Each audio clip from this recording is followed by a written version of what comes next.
I was a planning manager at Atlantic Richfield at ARCO, and I was an independent oil and gas producer and involved in owned onshore and offshore oil rigs for about 20 years. The first time I became aware of horizontal hydrofracking was in the San Juan Basin in Colorado. We had a property across the state line at New Mexico, and operators were starting to frack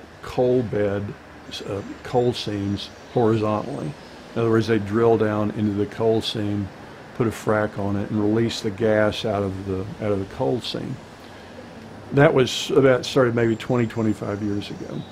That technology has evolved, frankly, through some DOE grants and a lot of research, into fracking increasingly hard rock formations that are monolithic in a shelf form.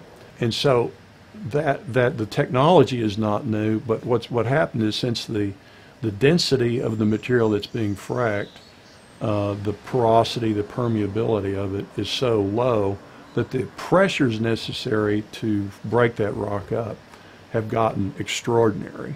The industry will say anywhere from 8 to 10,000 psi. There's anecdotal data that it goes all the way up to 15,000 psi. So if you put that much pressure, and that's significantly more than the pressure that they started out with fracking coal bed, that kind of pressure, if say 15,000 psi, is about the pressure at 6 miles below the surface of the ocean, as say in the Marianas Trench. It's about approximately 30 times the pressure of an air bomb, of a thermobaric bomb that they would use in Afghanistan or in Iraq.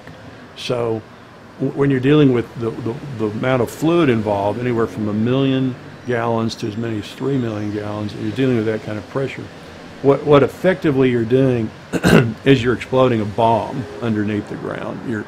It's a horizontal bomb, it's a pipe bomb, but the explosive power of it to break that rock up is equivalent to a really large bomb.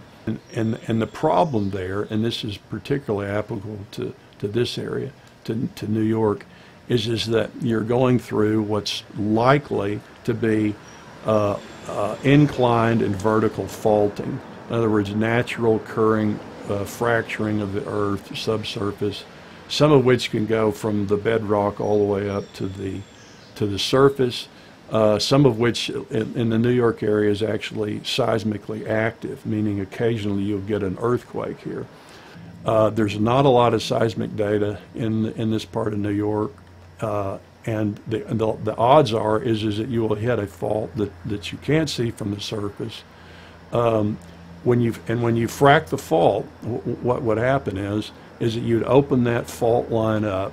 The propant out of the fracking fluid would prop that fault line open, and that fracking fluid would go right up through that fault. It would go up into an aquifer. It ostensibly could go all the way to the surface.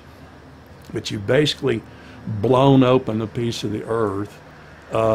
You've propped it open with a proppant. You've released fracking fluid and you've released natural gas into it. And that's how this particular type of hydrofracking, and hydrofracking's been around for years, horizontal fracking's been around for years, but this particular type of hydrofracking in this particular environment could introduce fracking fluid, some of which is toxic, all of which is non-potable, and natural gas into aquifers. When it gets into the aquifer, it's going to get into somebody's water well, it's going to go out through a spring, it's going to communicate with other strata, some of which will communicate to the bottom side of that lake out there. It's going to get into the drinking water. When that fracking fluid gets into the drinking water, you can't get it out. You can't get it out of the aquifer.